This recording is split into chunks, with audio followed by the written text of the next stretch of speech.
This is a Louie T Network exclusive. Hey, either you're outside or you're in the lab room. Draft Zone.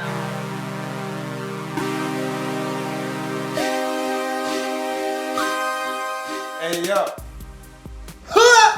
Cut it bait with me, Dormant. Louie T, welcome. You are in the lab room, of course.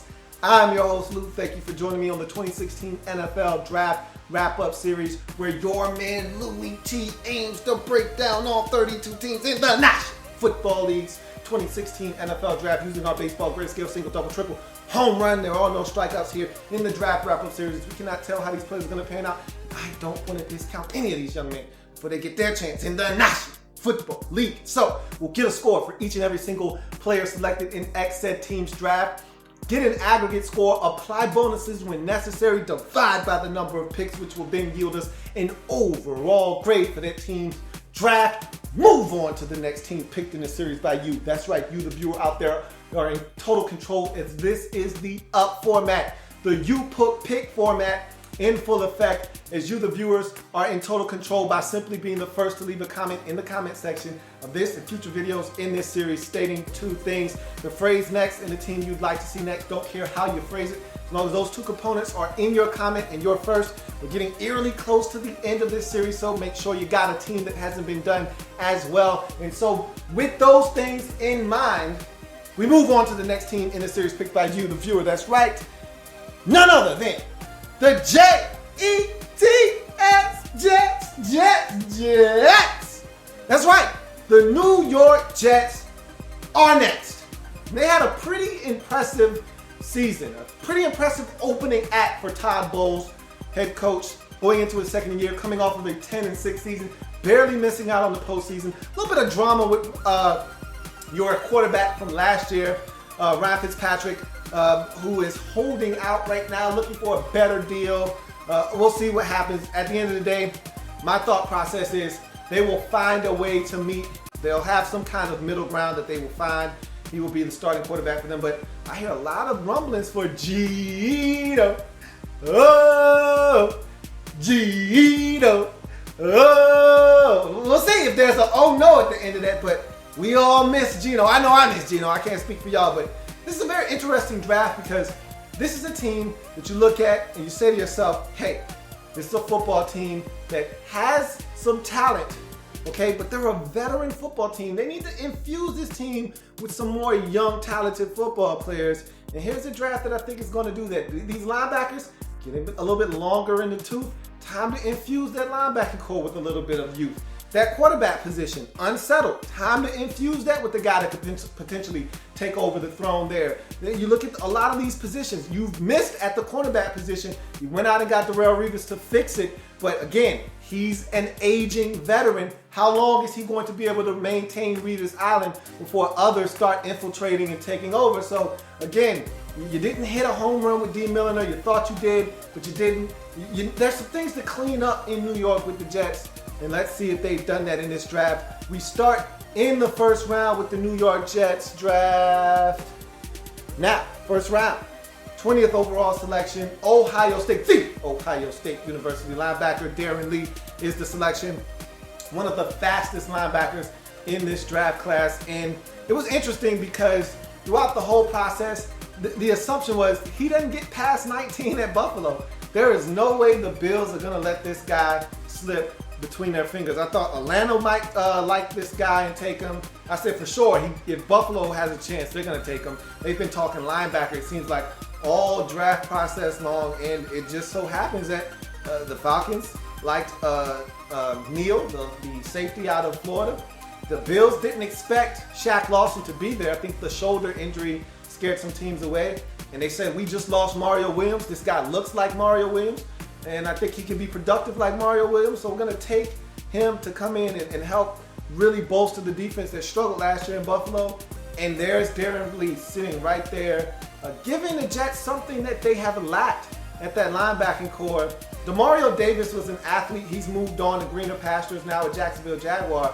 This is a guy here in Darren Lee much faster than Demario Davis, and I think a guy that's going to be much better for you in coverage than Davis ever was. And so I think this is a really good selection for the Jets.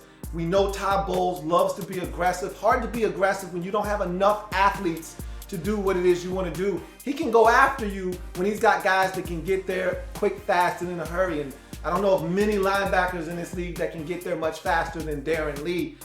So I've already broken him down in the Draft Prospects 101 series, so I'm not going to do that here. But this is a guy that's going to infuse this Jets defense with straight, pure, unadulterated athleticism and speed, something that they desperately can use along that linebacking core. So this is a really good selection for the Jets. I'm anxious to see what Todd Bowles does with him and the things that he has in mind for Darren Lee, because we know just how sneaky and conniving and diabolical Todd Bowles can be when he has enough players to go out and execute his game plan. And this is a guy that I think he's going to move around like a chess piece on this Jets defense. In the first round, 20th overall selection, Ohio State, the Ohio State University linebacker Darren Lee is hit hard. He's hit deep. You can put him on the board. Yes! It's a home run for the New York Jets in the first round as they address a need on this football team at the linebacker position, and primarily with some speed. They've got tough, hard-nosed guys that have been manning up the linebacker positions for them for years. They need some more speed. They need an infusion. They've got some beast up front, and they lost one in free agency, but they've got a bunch of guys along that defensive line that can get the job done at a very high level. One looking for a new contract in Muhammad Wilkerson, but they got guys that can get it done, but they need some more youth at the linebacker position. Here's a guy that I think is going to come in and give you exactly that in spades in Darren Lee. You go to the second round, 51st overall selection.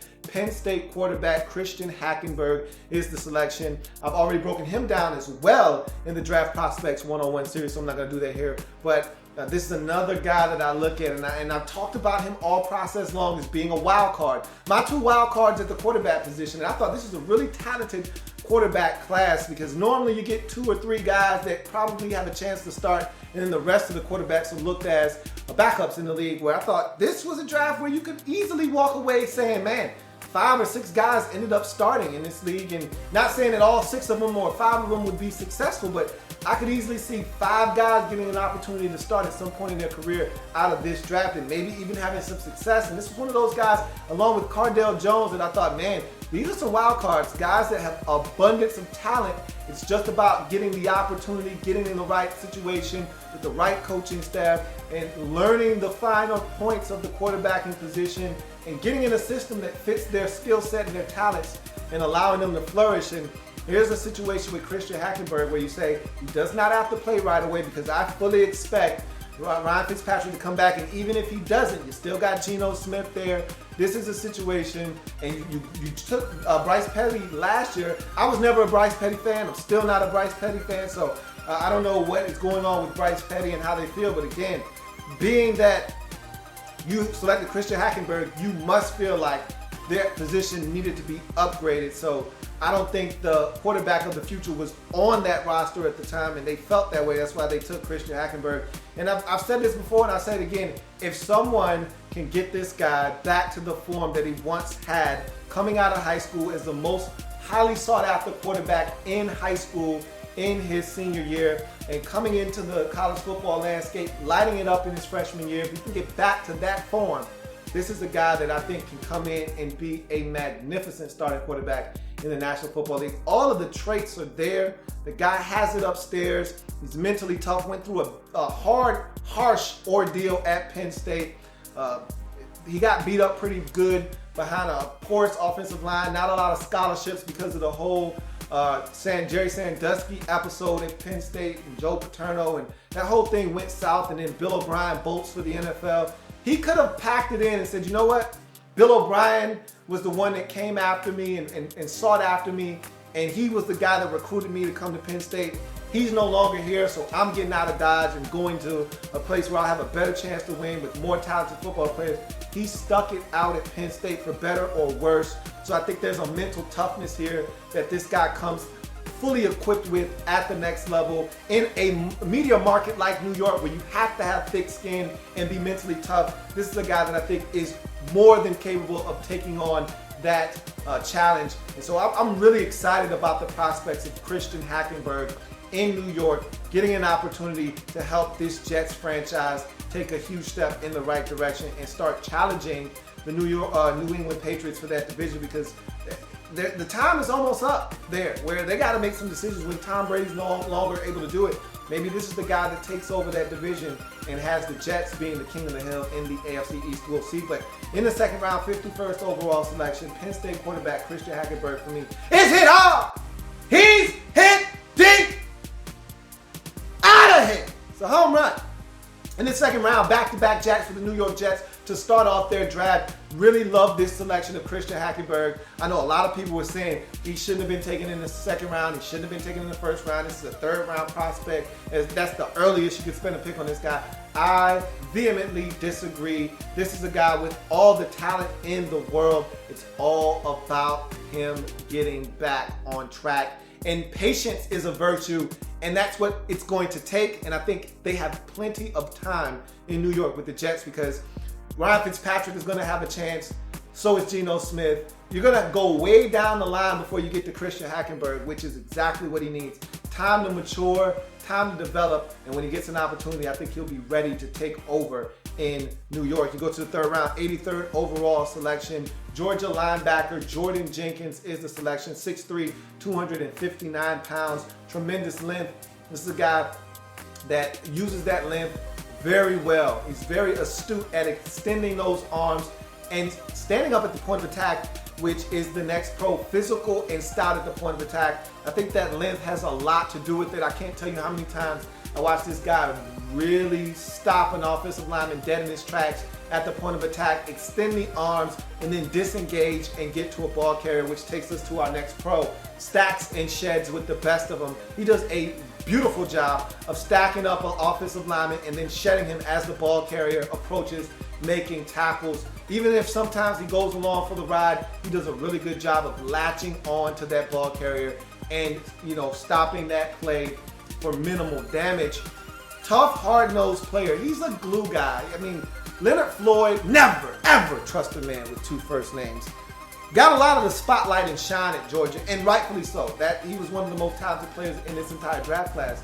But Jordan Jenkins was the guy that held that Georgia defense up. I thought he was the guy that was the backbone, the heart and soul of that Georgia defense. He was the guy that you could count on week in, week out to get the job done, do the dirty work, set the edge in the run game, make tackles, be the unsung hero while all of the spotlight was being casted upon Leonard Floyd. This was the guy behind the scenes doing all of the dirty work. And so he's, to me, a very integral part of anybody's defense. You need guys like this that are glue guys, that are just going to carry the hard hat, have their thermos in one hand, and have their lunch pail in the other, and just go to work and get the job done. To me, that is Jordan Jenkins in a nutshell. Relentless pursuit. This is a guy that goes sideline to sideline. I watched him, I want to say, oh man, I can't even remember what game it was where I watched. Matter of fact, it was Auburn. They were on the road, I want to say, at Auburn. And Auburn has a very frenetic offense. Gus Malzahn loves to throw it around the yard. High tempo, quick pace, get up to the line of scrimmage. A lot of bubble screens, tunnel screens, hitches. Get the football out of the quarterback's hands quickly. And he was running all over the place, making tackles out around the numbers, left and right. This guy has relentless pursuit, and I love that about Jordan Jenkins. Versatility. This is a guy that Mike Mayock said he believes is better suited as a 4-3 defensive end. I think this is a guy that can stand up, did it quite a bit at Georgia, in a 2-point stance as a 3-4 outside linebacker. So I think this guy has versatility. They lined him up all up and down that defensive line and stood him up and used him as a blitzer, dropped him into coverage, you name it, he did it. So this is a guy that I think can do a number of things for you along that linebacker corner. I look at him and I say, there's certain players that just have the look of a certain team. This guy looks the part of a Raven, and he definitely looks the part of a Jet to me. The Ravens and the Jets, they look like they go after similar type of football players. And C.J. Mosley, Darren Lee may be the Jet C.J. Mosley, and I think this is a guy in Jordan Jenkins that comes in, and he's going to be a physical football player that sets the edge for this Jets defense in the run game for years to come. You go to his cons. He's not dynamic as a pass rusher. And the final con is he's an average athlete at 4'8", 40. This isn't a guy that's going to blaze you. And I say all of that to say this. I watched him against Alabama, and I was really looking for big things from him in that game because, you know, that's going to be some of the best talent you're going to play against. And I just wasn't impressed. I thought he had a really lackluster performance against Alabama. They were pushing him around. His athleticism or lack thereof, I thought, was a big problem in that game because those offensive linemen weren't afraid of his speed nor his quickness. And so they were able to really ratchet it up against him, push him around. I saw this guy blown off the ball a couple of times. And all the other games I watched, he was very effective. Auburn game, very effective. First game of the season, very effective. I saw him in about 3 games be a very effective football player, blitzing, hitting gaps, getting sacks. I think he blew up, I want to say it was, I can't think of the team. Early in the season, 2 sacks, a couple of tackles for loss. I mean, he was all over the place in that game. Really started out the season well, had an injury, a groin injury that really hampered him all 2015. So he wasn't the same, and he looked like he had an initial burst early in the season and was blowing some stuff up. But this is a guy that I think is solid, but he doesn't have that explosiveness that I think is necessary to take it to that next level. So because of that, in the 3rd round, 83rd overall pick, Georgia linebacker Jordan Jenkins for me is a double. He's solid, he's a glue guy, the type of player you want on your football team, but at the end of the day, I think there is a ceiling here, and I don't think that he is a guy that's going to change the game for you necessarily because he lacks that explosiveness, he lacks that dynamic element because he's not a great athlete. You go to the 4th round, 118th overall pick, NC State defensive back Justin Burris is the selection. You go from one guy who isn't a tremendous athlete to another one who actually is a pretty good athlete, 6 feet, 212 pounds, long, physical press cornerback. And I love guys that get up in your face, you know how I am, delete the airspace, challenge receivers at the line of scrimmage, disrupt the timing of the route. That to me is the quintessential breakdown of Justin Burris, a guy that's going to get in the face of a receiver and really try to mess up the timing of a route. Really good length, which helps him do that at 31-inch arms. It's a guy that can get up and really create havoc at the line of scrimmage. Great man-to-man press coverage. I've already said that, and I'll say it once again. This is what this guy is best at. And it makes sense that they take this guy because Todd Bowles, we saw it in Arizona. You saw little glimpses of it last year. That's why you go out and get a guy like Darrelle Revis because he's a guy that you can put in press coverage, that you can leave on an island and say, hey, we're sending 7, okay? 0 coverage. You got no safety help. You got to stand up. And you got to be able to be accountable here. And we're sending the house. So you got to stand up and you got to be able to cover for about a good 2.5, 3 seconds. Can you do that? This is a guy that you can put in front of a receiver and say, hey, we leaving you out there by yourself, man. We're going to need you to jam this guy up. Don't let him get by you because we coming after him. And if we don't hit home fast enough, you by yourself. You got no help. And he's the type of guy that you say, all right, man, do your thing. And I love that about Justin Burris, and I think he's going to fit perfectly in what your head coach, Todd Bowles, loves to do. Good athleticism and fluid movement skills. At 4'5'3" with his size and length, this is a guy that can move around very well. No, he's not a blazer. He's not running 4.47 or 4.44 40. But at 4'5'3", with the length that he possesses and the aggressiveness and the strength that he has, especially at the line of scrimmage, I think 4'5'3" is more than adequate. And a lot of times we get lost in the numbers. Darrelle Revis isn't running a 4.4 anything. Okay, Darrelle Revis was never running a 4.4 anything. Darrelle Revis was a 4.5 guy, but because he knows how to use his length and he has great agility, I think, which is the most underrated attribute about Darrelle Revis, is he can run routes for receivers. Very smart, very savvy, knows how to put his hands on the receivers and when to let them go so that he doesn't get PIs. But more importantly, great agility, and I think that's another thing that Justin Burris has. I talk about his movement skills, especially in the underneath routes.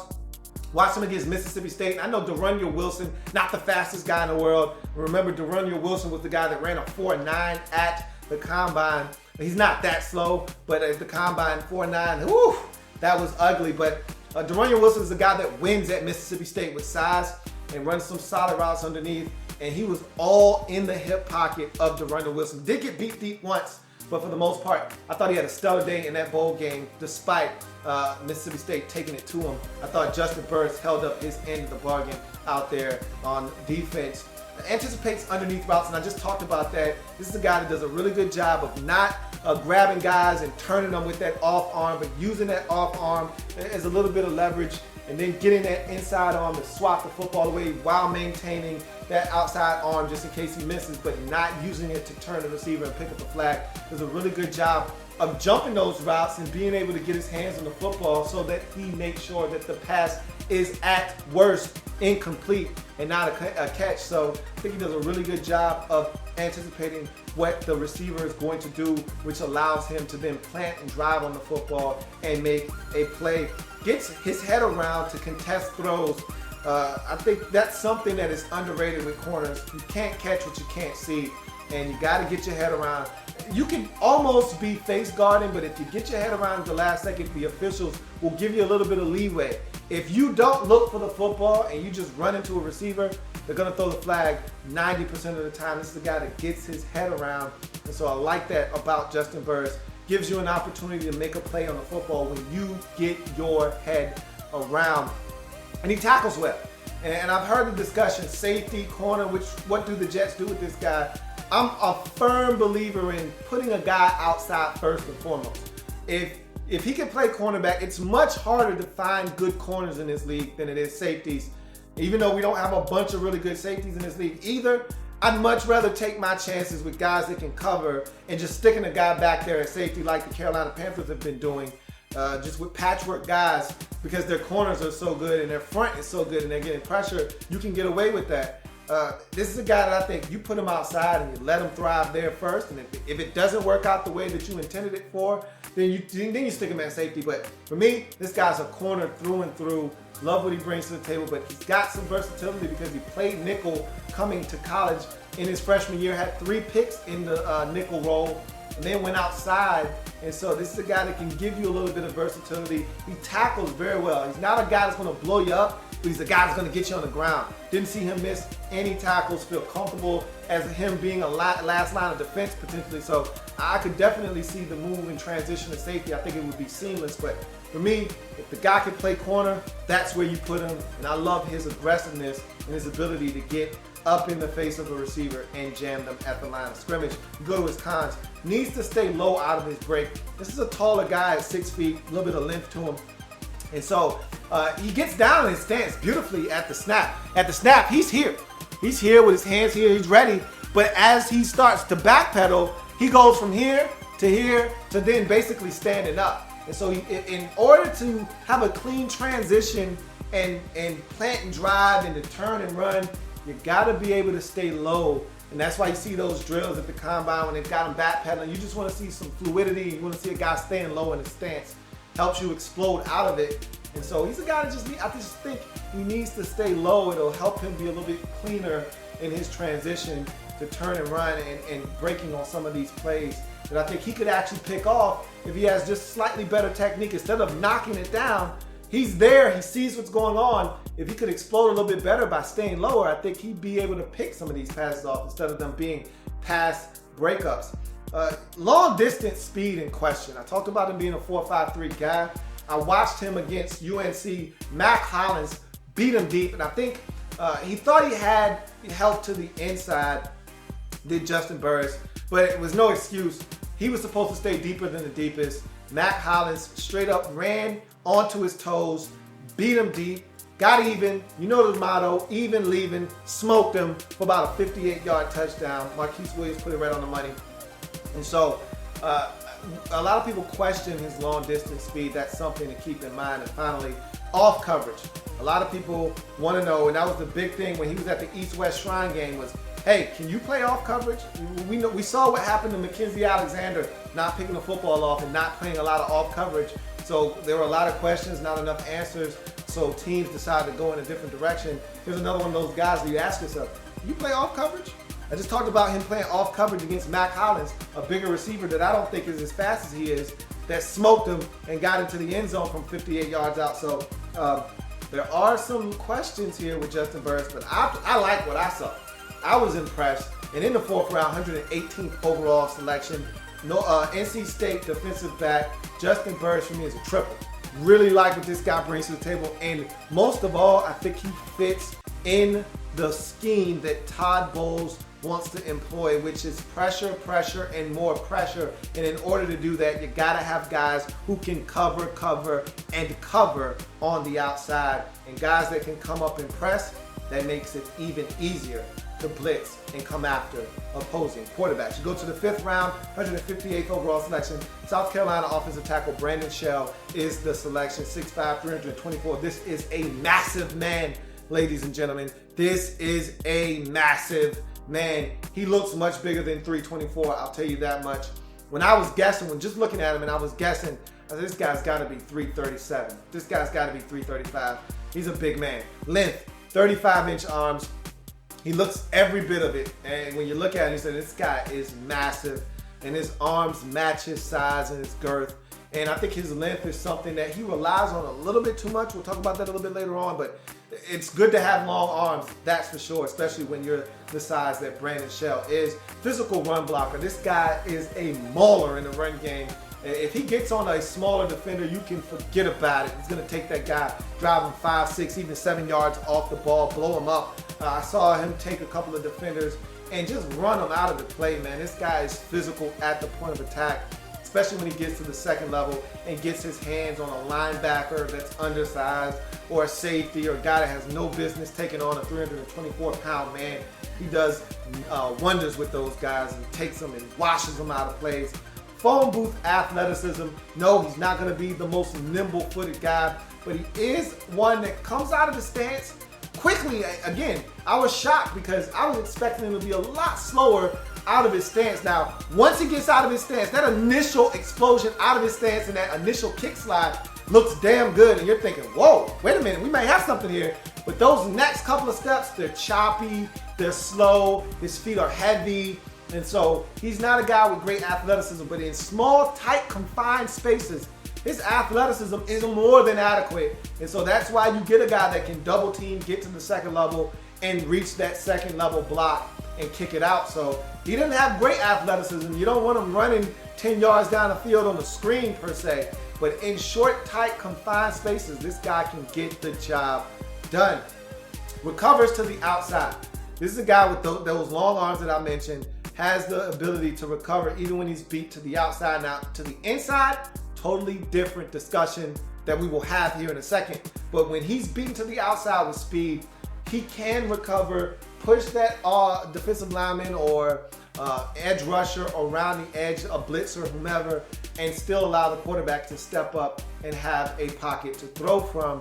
And versatility, this guy spent the majority of his collegiate career at right tackle, but last year they flipped him over to left tackle, and he did a bang-up job there as well. So this is a guy that you draft. I don't know if he's necessarily a starter or not, but he's a swing tackle for sure. If he's not starting for you, he's a guy that can make your roster as a backup that can swing and play both left and right tackle in a pinch. So there's some versatility here with Brandon Shell. You go to his cons. Heavy-legged waist bender is the first con. He's your quintessential heavy-legged waist bender. A little bit more athleticism than you generally get out of a heavy-legged waist bender, but all of the same attributes are there. He's a guy that loves to bend at the hips and doesn't bend his knees well.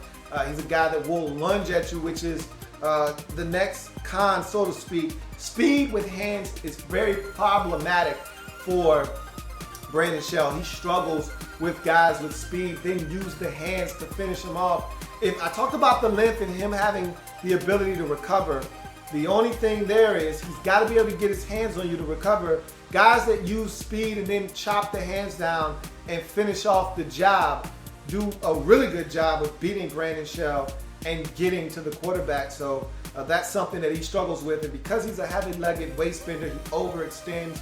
He's looking to get his hands on these guys that are faster than him. And because he's looking to get out of his stance and get to the outside to protect against the speed because he's not as fast, you get this final con. Overcompensates for speed, giving up the inside. And we know the inside is worse than the outside because you got to work hard to get around the edge on a tackle. If somebody gives you the inside, that's a free rush to the quarterback. The most direct path to the quarterback is to the inside. And so he will come out of that stance like a sprinter coming out of the blocks, get to the outside, turn his hips, open up the inside, and give that rusher a free run. And then I told you he does a really good job of recovering to the outside. Well, he doesn't recover to the inside. That's when you start getting that heavy-legged waist bending. He can't move his feet fast enough. They're too heavy. So then he starts lunging for guys, bending at the waist, and extending those arms out, but it's too late. You get him holding, you get him grabbing, you get him whiffing, and that's when you get problems from Brandon Shell. But this is a guy that is big, that is physical, and if you put him in situations to succeed, this is a guy that can get it done, especially in the run game. In the 5th round, 158th overall selection. South Carolina offensive tackle Brandon Shell for me is a double. I think this guy isn't one that you want to start necessarily right away. Maybe in time he'll be able to become a starter, but right now I think if nothing else, you got a swing tackle on your hands that can come in, and maybe you even can kick this guy inside the guard. I think his size and his length and all of those things project to the tackle position better than guard, but he's such a physical presence that you want a guy like this on the field in some capacity, especially if you're looking to have a power run game, which we saw the Jets display last year with Chris Ivory. You move on to the 7th round, 2 7th round selections for the Jets. 238th overall selection, Sam Houston State punter Lachlan Edwards is the selection. 6'4", 209 pounds. I mean, he's a punter, so I'm not going to go in depth here, but he's an Aussie punter, comes over from Australia. Didn't pick up a football and punt it till 2012. He's just kidding around, kicks the football in the air, and someone actually was driving by that had some ties to a punting guru who then had ties to the NFL and college and all of those things. And he ended up going to Sam Houston State because they had an Australian kicker there before him that preceded him. So he was comfortable going there, and that ended up leading to one thing to another, and voila, he ends up being a prolific college kicker, never having a kick block at Sam Houston State. Really good hang time. A guy that either is going to get you a punt inside the 20, or he's going to force a fair catch because he has a really good hang time. One of the knocks on him is that he needs to speed up his process because in college, there's not a lot of teams looking to block your punt, whereas at the next level, if you're slow with that delivery and there's a timer that needs to go off from catch to boot, he's got to speed that process up is what's been said. But the Jets were so bad last year in the punting department. And some of that is circumstance. You can't just look at the numbers and look at an average and say, oh, this guy struggled from an average standpoint, because if you're punting the ball, your drive stalls out at the 38-yard line and you're punting from midfield, your average is definitely going to take a hit because you're trying to pin a team inside the 20-yard line, inside the 10. So you're not going to kick it 55 yards and have a net of 52 yards because you're trying to pin a team. But Ryan Quigley is no longer there, and I didn't think he did that great of a job last year anyhow. So I think Lachlan Edwards is going to get every opportunity to be this team's new punter. And right now, he is the team's punter. There is no competition. They drafted him. You didn't have a punter beforehand. This is the guy that you're looking to turn that position over to. In the 7th round, 238th overall selection, Sam Houston State punter Lachlan Edwards, to me, is a double. I don't have a problem with a punter being selected. I don't have a problem with a kicker being selected as long as it's in the 6th or 7th round. They did that. It was a position of need. They addressed it. Don't have a problem with it at all. We go to the 7th round once more to wrap up this Jets draft. 241st overall selection. Clemson wide receiver Sharon Peak is the selection. 6'2", 209 pounds, the big guy. Big athletic height, weight, speed specimen. 4'4", 5'40", which always intrigues me. Can take the top off the defense. Watch him beat some defenders deep and make some plays. He's a guy that is very handsy down his field, especially when he's running a deep route and he feels that defender close as the ball nears. He loves to push off and extend, so that's something to watch out for. I can see him picking up some PIs. I love the fact that he has a similar stature to that of Brandon Marshall and Eric Decker. Marshall's 6'4", Decker's around 6'3". Big receivers who are physical, that have a little bit of speed. He can learn some things from those guys because I think there's a lot that he still needs to learn as a route runner and learn some subtleties. If you're going to push off, learn how to do it. Don't extend. Don't be so obvious. So I think there's some things he can learn. So I'm glad he's going to to a team with some receivers that look like he does, that will be able to help him potentially make the transition from college receiver to a pro. Create separation on underneath routes. Even though he can get deep, he still can win underneath. I think he's a 3-level receiver. Can run the underneath routes, can run the intermediate routes, the dig routes, those things over the middle of the field. And then he can beat you deep as well. So I think he creates good separation. You got to respect the speed and his ability to take the top off the defense. So because of that, you're already being threatened. And as soon as he gets into that break and you're thinking he's coming after you, you open up to turn and run. And next thing you know, he's running a comeback route. So he does create some separation underneath on some shorter routes. Physical after the catch. This is the guy that I saw catch the football and he was looking to run into somebody and pick up extra yards after contact. So you get a little bit of the yakster run after the catch there with Sharon Peak. He's a guy not afraid of contact and will run through some arm tackles and will power through and pick up extra yards after being contacted. He's willing to block. I don't think he necessarily loves blocking. I don't think he's a guy that is looking for work necessarily, but if there's a defender in front of him, he'll lay hands on him. But as soon as that ball carrier comes, he's letting that guy go. So he will get in the way, and if you got a speedy receiver, speedy running back that can take advantage of a block that's gonna last a millisecond, have at it. But he's a guy that I think if he dedicates himself, can be better in the run game as a blocker. And again, with some bigger receivers who are physical, who don't mind mixing it up in the run game, especially Brandon Marshall, who does take pride in blocking. I think he can learn a little something from Brandon Marshall. So I think that's another reason why I really like this pick in the 7th round. And he's got special teams value. When he first showed up to Death Valley at Clemson, he was a kickoff returner for them as well as a wide receiver.